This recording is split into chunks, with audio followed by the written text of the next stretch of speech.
Hey, it's Chuck. Down here at Motor Mile Dragway today, and I thought it'd be a great opportunity to show some of you guys how to drag race, kind of. I know most of you guys who watch this, you already know how. You come down here all the time and you race, and I'm just preaching to the choir, but you may get some entertainment value, but this is really for people who've never done it before and want to try out the Friday Night Test and Tune or the Friday Night Fury stuff. It's kind of a little intimidating to do it the first time, especially if you don't know what to do. You don't want to be laughed at when you go up there and do something silly. So we're going to kind of show you how that works. Also, I got Daniel riding with me back here. We're in the Hot Rod Prius today, so y'all don't get too excited and don't be envying the dope ride. So anyway, first I'm going to show you if there was a crazy uncle of trees, this is it. This is the instant green tree. You see it a lot of times for some wild heads up stuff or no prep. So we're going to do that one first. I'm going to pull up here and show you what we're going to do. And of course, don't look for any crazy exciting movements. I'm not going to do any wheelies or anything today, so I'm going to keep that under control so that we keep the video simple. Now, what we're going to do is you're going to pull up, and if you look closely, you can see, Daniel will show out the window here, there's where the lasers go across, and you're going to trip those beams. There's actually two beams in there, and as you pull up to the first one, you'll see, I'm going to pull up a little bit, and you'll see that first bulb light up, the first two yellow bulbs. That tells you that you're in the first beam, okay? Now, as you close up, go in a little further, now you're gonna hit the second. All right, now that means we're ready to go. And see, he just turned his green there. And you notice you didn't have any other lights come on, just that green is all that came on. So there's no warning. It's basically when you pull up and both cars are staged, both cars got all the bulbs lit on the top, then the next thing's gonna happen is you're gonna go green. That's the hardest one to cut a good light on unless you're guessing at it or something. So it's going to come on and bam, it's just like using a flashlight or somebody dropping their arms for you. So, but as you're pulling up, you always want to make sure you don't double bub the other guy unless you just want to be, unless you want to get a little extra sporty with them. But you want to light your bulb up, your top set first, let them light their top side, then you go ahead and light yours, let them light theirs, or they may do the same for you either way. We're going to start again so you can see how it works. You've seen that there's no yellow lights under there. Usually there's 3 yellow lights, then the green that comes on. This time it's just green. It's going to come on like a surprise, so you got to be ready for it. So we're gonna squeak in there. I'm going to give it a little gas, hold the throttle a little bit, and let out on the brake, and it kind of keep your RPMs up as you work yourself in there. And you go light one, the other guy lights his. You're going to light the next one, and then you got to be ready. Put your foot down, bam, you go, just like that. Don't let go of the steering wheel like I did though, especially if you got a fast car. So that's your instant green. So next we're going to show you the Pro Tree. That is sometimes called a 400 Pro Tree. The 400 Pro Tree means it has 400ths of a second from the time that the yellows light up until your green comes on. So that's what you usually see for most heads-up events. Like if you're watching NHRA, Top Fuel, or something like that, that's what you're going to see. If you watch King of the Streets or something like that, or radial stuff, you're going to see that 400 Pro Tree. So that's what we're going to show you next. All right, so here we go. This is going to be our Pro Tree. Now this time we're going to do the same thing. We're going to light our 2 top bulbs, our pre-stage and our stage set. But this time, instead of there being no yellow underneath, all those yellow are going to come on at the same time. And you have 400ths of a second before the next come on. So that's pretty fast. So when you see yellow, you go. There's no, if you wait for the green, you're really late. So here we go, we're going to show you that one. This is also pretty much known as the heads up tree. So we're going to squeak in there. Got both of them lit. And there you go. I'll get Daniel to show you the bracket tree. Now generally the bracket tree is what you're going to have on Test and Tune night. So if you come up here on Test and Tune night, that's what you're going to see. If you come up here and you want to try it out for the first time, that's going to be your tree. That one has got is going to come down in stages. Yellow, yellow, then green. So it kind of allows you to time it and kind of get yourself lined up with it. But Daniel can tell you a lot better than me because I've probably done that about 4 or 5 times in my entire life. So let me switch places with it. Alright, so I'm now going to show you the 500 bracket tree. You see the bracket tree a lot when we do our bracket series racing with most of our classes with Fabrake and Supro and many more. Bracket tree comes down 1 bulb at a time. The yellow, first one come on, then the second, then the third, and then the green.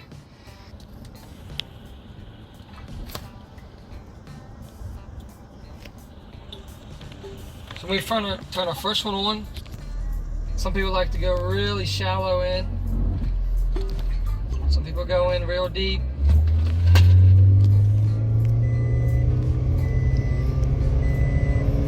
Now, which bulb do you usually leave off of? And as seen from most street cars, they leave off second bulb.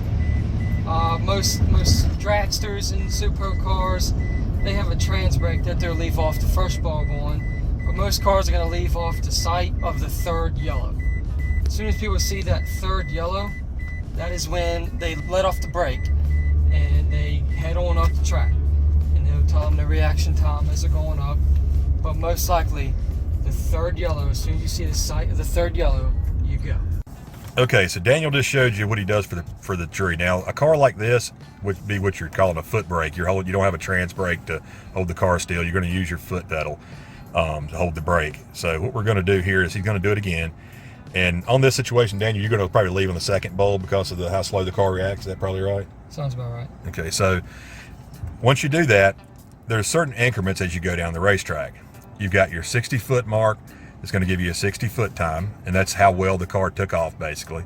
And you're going to have a 3:30 time that's halfway down the track. Then you've got your 6:60 time, which is your full 1/8 mile time, and your mile an hour.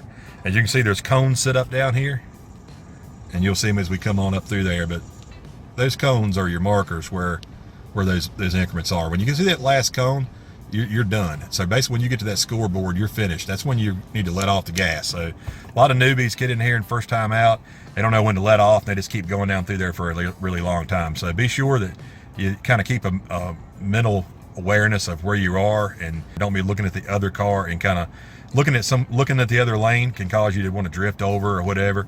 So just keep your eyes set straight ahead to where you're heading to, and that's where that scoreboard is down there.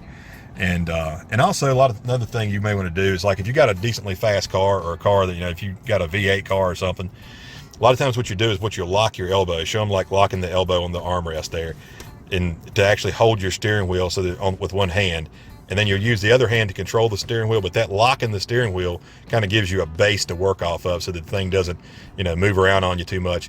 You don't ever want to overreact to anything happening and steer too hard, because especially when the track has got glue on it, it kind of makes it a little funny when you start steering hard on it. It actually doesn't feel like a normal asphalt highway. So you kind of don't want to overreact to anything that moves a little bit. The best thing to do if things get out of hand is just to let off the gas. Don't just jam on the brakes. It's almost like getting on your brakes in ice. It can really make things worse. Of course, you want to hit the brakes if you're heading straight into the wall or something like that, and you want to ease on your brakes to get it to slow down. Don't jam on them hard at the very finish line, because once again, that can unsettle your car and have a problem. So just always remember, if you get wild, just let off the gas. Try to get it pointed where you want it to go. And at the end of the racetrack, when you let off your accelerator, and then just start easing onto the brakes, and then steady go more and more on them as you start slowing down. So don't just jam on them really hard. But so what Daniel's going to do now, he's going to go ahead and make another pass on the regular bracket tree, and we're going to show you what to do when you get to the end of the racetrack.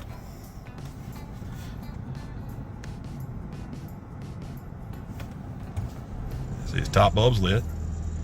He's going to bump in to get the second one lit, and then he's going to come down. He's going to go and see, hit the green. There's your finish. Okay, you start slowing down, ease it on down. You got plenty of time. Unless you got a car that runs 380s and 1/8 or so, you've got lots and lots of time to slow down here, as you can see. And you're just slowing on down.